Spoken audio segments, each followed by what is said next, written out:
Hi, everybody. It's Wednesday, and I'm back again with another reflection on what it means to be a disciple of Jesus in this strange time in which we find ourselves. And I was inspired today by one of the daily lectionary texts that's appointed for this Wednesday of the third week of Easter. It comes from John chapter 21, and it's actually a somewhat lengthy story, but I wanted to read just a portion of that and then talk a little bit about what I think it might have to say to us today. So, a reading from the Gospel according to St. John, the 21st chapter. After these things, that is, after Jesus appeared to Thomas and the rest of the disciples in that upper room, Jesus showed himself again to the disciples by the Sea of Tiberias, and he showed himself in this way.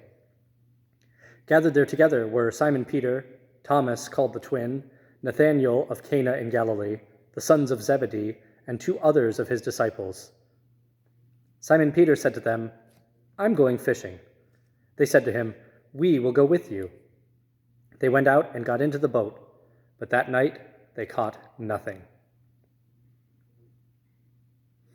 Now, the story goes on, and Peter and the rest of the disciples on the boat are frustrated after their night of fishing, and then Jesus appears on the shore of the Sea of Tiberias, but they don't recognize him at first, and he tells them to cast their net on the far side of the boat, and they do it, and then they bring in this amazing haul of fish. John tells us that they caught exactly 153 fish, which is sort of an oddly specific number, but that's for another day.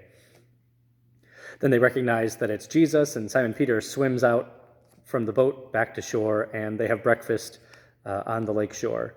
It's really quite an interesting story, but I stopped reading where I did for a particular reason. They went out and got into the boat, but that night they caught nothing. Now, I don't think that all of these disciples were professional fishermen, but at least several of them were. And so it's striking that they went out into this boat in the middle of the night and worked all night as they normally would have and came back with nothing. It's a strange thing for professional fishermen to not come up with anything when they spend that much time fishing. But I think this story has something to say to us about trying to do the work that we're used to doing in a time of disruption. The disciples' lives were certainly disrupted as they went out on this fishing expedition in the middle of the night. They'd just experienced over the last week or more the stunning series of events when Jesus was crucified and then buried, and then they had the incredible news that he was raised from the dead, and he appeared to them not once but twice in an 8-day period. So their lives had been turned upside down once and then again at the news of resurrection, and even with that bit of happy news that they'd received when they saw Jesus, they still found it difficult to do things that they would normally have been really proficient at doing. If you're anything like me during this recent COVID-19 pandemic, you've probably found yourself not at the top of your game. Things that used to come really easily to you might not be coming to you that easily. You might have once started your day with a to-do list that looked fairly impressive and gotten to the end of the day and felt pretty good about what you got done.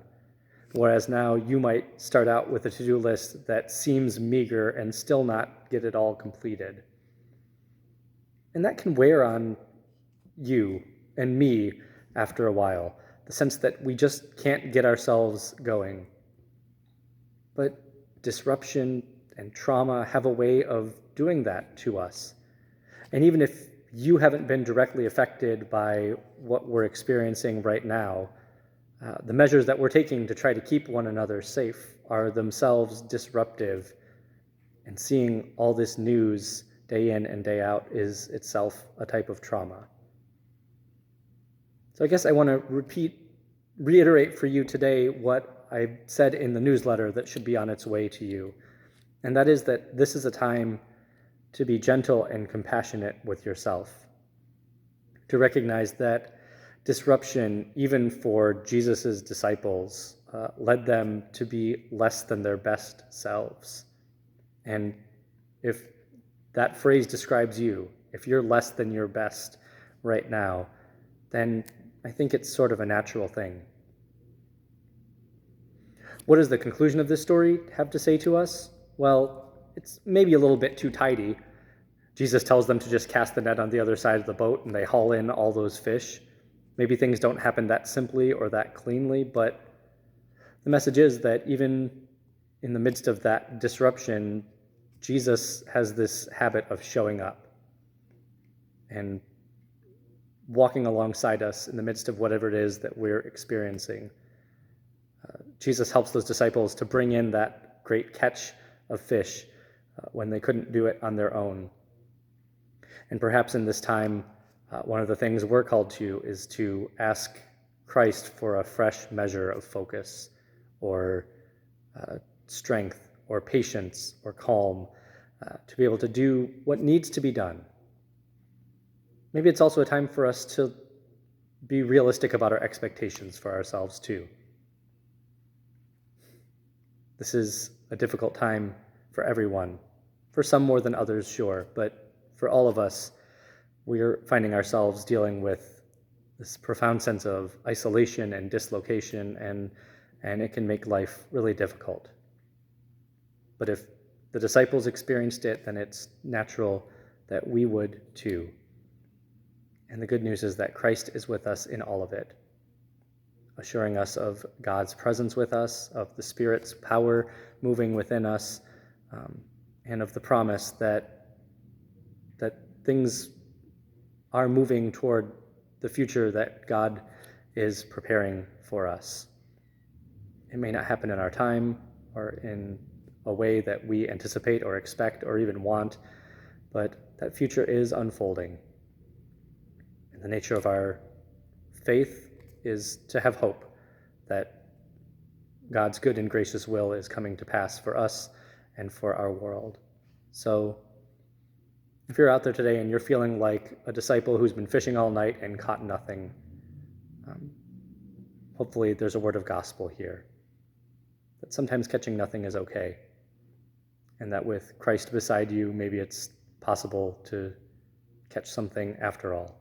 Perhaps not what you expect, but maybe what you need. May peace be with you all. I look forward to seeing you again soon. Bye-bye.